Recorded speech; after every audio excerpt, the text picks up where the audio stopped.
கிட்டத்தட்ட 2-3 வருஷமாக கட்டிட்டு வெயிட் பண்ணிகிட்டே இருக்க NE7 national express 7 expressway Chennai to Bangalore. நம்ம இப்போ நின்றுட்டு இருக்குது பெங்களூர்லேருந்து கிட்டத்தட்ட ஒரு 40 கிலோமீட்டர் தொலைவில் இதோட ஆரம்ப பாயிண்ட்டு. அதான் ஹோஸ்கோட்டை அப்படின்ற இடத்துல இருந்து ஸ்டார்ட் ஆகுது. பட் இன்னும் ஆந்திரா பார்த்து மட்டும் இன்னும் கம்ப்ளீட் ஆகலை. ஆனால் ஃபஸ்ட் டைம் நம்ம கம்ப்ளீட்டான வர ஏரியா வரைக்கும் நம்ம கவர் பண்ணி அந்த ரோடை காட்ட போகிறோம். அதோட ஜேர்னி தான் இப்போ ஸ்டார்ட் ஆகிட்டு இருக்கு. நாங்களும் ஃபஸ்ட் டைம் தான் போகிறோம். எந்த அளவுக்கு ரோடு நல்லா இருக்குது, என்ன ஃபெசிலிட்டிஸ் இருக்குது அப்படின்றது தெரியல. அதனால கூகுள் மேப்பில் நீங்கள் போட்டு பார்த்தீங்கன்னா நார்மல் எக்ஸ்பிரஸ் வேயும் இப்போ போட்டுட்ருக்க எக்ஸ்பிரஸ் வேயும் காட்டிகிட்டு இருக்குது. ஸோ நம்ம ட்ரை பண்ணி பார்ப்போம் ஃபஸ்ட் டைம். இந்த மாதிரி எக்ஸ்பிரஸ் வேல முக்கியமாக 2 வீலர்ஸ்லாம் போகக்கூடாது அப்படின்றது எத்தனை பேருக்கு தெரியும் தெரில. அப்படி போனால் 5000 rupees ஃபைன் அப்படின்னு சொல்லி கிளியராக என்ட்ரன்ஸ்லேயே ஒரு போர்டு வச்சுருக்குறாங்க. அப்படி இருந்தோம் இன்னும் ப்ராப்பராக அது திறக்காதனால 2 வீலர்ஸ் போகிறத நாங்கள் நிறையா பார்த்துக்கிட்டே போனோம். இந்த எக்ஸ்பிரஸ் வே ஸ்டார்ட் ஆன இடத்துலேருந்து சென்னை வரைக்கும் 297 கிலோமீட்டர் அப்படின்னு சொல்லி போட்டுக்கிறாங்க.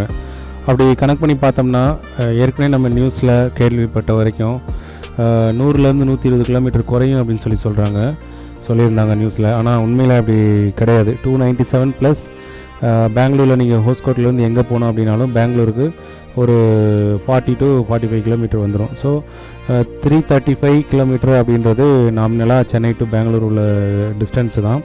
அந்த டிஸ்டன்ஸில் எதுவும் குறையல அப்படின்றது கன்ஃபார்மாக தெரியுது.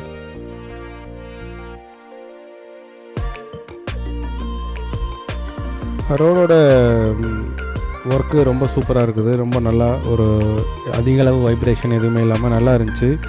நாங்கள் கிளம்புன ஒரு 25 கிலோமீட்டர்லேயும் மாலூர் அப்படின்னு சொல்லிட்டு ஒரு எக்ஸிட் இருந்தது. மாலூர்லேயும் கோலார் கோல்டு ஃபேக்ட்ரி இந்த இடத்துக்கு போகிறதுக்கும் அங்கே எக்ஸிட் இருக்குது. நீங்கள் எக்ஸிட் ஆகிற இடத்துல தான் டோல்கேட் இருக்குது. டோல் வசூல் பண்ணுறாங்க. நீங்கள் எந்த அளவுக்கு எவ்வளோ தூரத்துக்கு அதை யூஸ் பண்ணியிருக்கீங்களோ அந்த சார்ஜ் தான் வசூல் ஆகும் அப்படின்னு நினைக்கிறேன். பட் எந்த டோல்லையுமே ஆள் யாருமே கிடையாது. ரோடு ஃபுல்லாகவுமே எங்கேயுமே கிடையாது. புதுசாக ஓட்டுறவங்களுக்கு என்னோட அட்வைஸு பெஸ்ட்டு நீங்கள் இந்த டோல் ரோடு எக்ஸ்பிரஸ் வே ரோடை திறந்ததுக்கப்புறமே நீங்கள் வாங்க.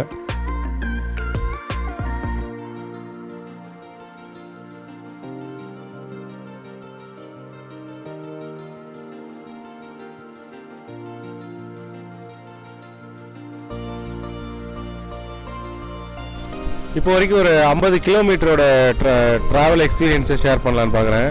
ரோடு பார்த்தீங்கன்னா அவ்வளோ சூப்பராக ஒரு சின்ன வைப்ரேஷன் கூட இல்லாமல் இருக்குது. 25 நிமிஷத்துக்குள்ளேயே ஒரு 50 கிலோமீட்டர் கவர் பண்ணியிருக்கோம் 90ல். எவ்ரி 1 கிலோமீட்டர் வந்து 1000 மீட்டர்னு உங்களுக்கு தெரியும். எவ்ரி 100 மீட்டருக்கு ஒரு போர்டு வச்சுருக்குறாங்க. அது என்ன ரீசனுக்குன்னு தெரியல. பார்த்தீங்கன்னா இது 400, அடுத்து 300, 200 அப்படின்னு சொல்லிட்டு எவ்ரி 100 மீட்டரை டிவைட் பண்ணி ஒரு போர்டு வச்சுருக்குறாங்க.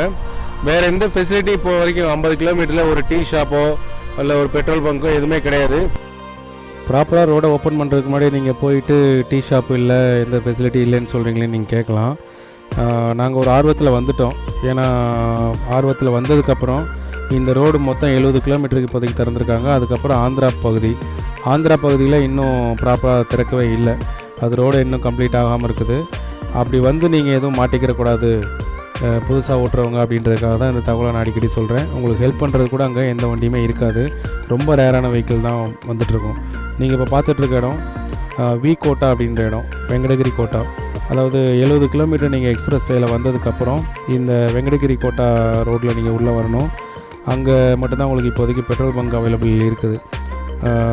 நீங்கள் சேவ் பண்ண மொத்த அந்த டைமிங்கும் இந்த வெங்கடகிரி கோட்டா உள்ளே வந்தீங்கன்னா போயிடும். ஏன்னா அந்தளவுக்கு பெரிய டிராஃபிக்கு, நல்ல ஒரு டவுனுக்குள்ளே வர்ற மாதிரி இருக்கும். நாங்கள் வந்தது இத்தனைக்கும் நல்ல ஒரு லீவு நாள், பெரிய டிராஃபிக் மூவ்மெண்ட் இல்லாத நாளாக இருந்தால் கூட அவ்வளோ ஒரு டிராஃபிக்கில் எங்களோட டைம் வேஸ்ட் பண்ணுற மாதிரி ஆயிடுச்சு. அதுக்கப்புறம் தான் த்ரில்லிங்கான சம்பவமே ஆரம்பிச்சது. என்ன அப்படின்னா வெங்கடகிரி கோட்டாக்கு அதுக்கப்புறம் நம்ம போக வேண்டியது கவுண்டினியா ஃபாரஸ்ட்டு. ஏதோ சின்ன ஃபாரஸ்ட் தான் அப்படி இருக்குன்னு நினச்சிட்டு நானும் கூகுள் மேப்பில் பார்த்துட்டு கிளம்புனா அது பார்த்தா அவ்வளோ ஒரு டீப் ஃபாரஸ்ட்டு. கிட்டத்தட்ட ஒரு 22 கிலோமீட்ரு அந்த மவுண்டெயினில் போகிற மாதிரி இருந்தது. மவுண்டெயின் நம்ம பெங்களூர்லேருந்து வரும்போது வி கோட்டாவை தாண்டி மவுண்டெயினில் ஏறின மாதிரி தெரியல. ஆனால் போக தான் தெரியுது நம்ம அவ்வளோ ஒரு டென்ஸ்டு ஃபாரஸ்ட்டில் உள்ளே போயிட்டுருக்கோம் அப்படின்னு. முக்கியமாக இந்த கவுண்டனியா வைல்ட் லைஃப் சாங்சுரியில் ஆந்திரா மாநிலத்திலே யானைகள் இருக்கும் பகுதி அப்படின்னு இது ஒரே ஒரு பகுதி மட்டும்தான். இது பழம்நேர், சித்தூர் இது எல்லாத்தையுமே கலந்த இந்த மலைப்பகுதி தொடர்ந்து வருது. கிட்டத்தட்ட கிழக்கு தொடர்ச்சி மலையோட ஒரு பகுதியாக வந்து சொல்கிறாங்க. இந்த ரோட்டில் இறங்குறதே கொஞ்சம் த்ரில்லிங்காக இருந்துச்சுன்னா, ஏறுறது கண்டிப்பாக ஒரு 3லேருந்து 4 கொண்டை ஊசி வளைவு இருக்குது. ரொம்ப ரிஸ்கியாக தான் எனக்கு தெரிஞ்சது. அதுவும் நான் வச்சுருந்த லோ ப்ரொஃபைல் காரில் வந்தது ஒரு மாதிரி ஏன் வந்தோம் அப்படின்ற மாதிரி ஃபீல் பண்ணேன். பட்டு இன்னும் வெதர் நல்லா இருக்க டயத்தில், அதாவது மான்சூன் டயத்தில் நல்லா இதில் வர்றது ஒரு புது அனுபவமாக இருக்கும். ஒரு பெரிய ஹில் ஸ்டேஷன் போன ஒரு ஃபீல் கிடச்சிது. அப்புறம் என்னங்க, இந்த ரோடு இறங்கினதுக்கப்புறம் பேர்ணாம்பேட்டு, குடியாத்தம் இது வழியாக வந்துட்டு பள்ளிக்கொண்டாவில் வந்து நாங்கள் நேஷ்னல் ஹைவே பிடிச்சிட்டோம். அது வந்து நேராக அங்கே சேஃபாக சென்னை வந்து சேர்ந்துட்டோம். இந்த வீடியோ உங்களுக்கு பயனுள்ளதாக இருந்தால் லைக் பண்ணுங்கள், சப்ஸ்கிரைப் பண்ணுங்கள்.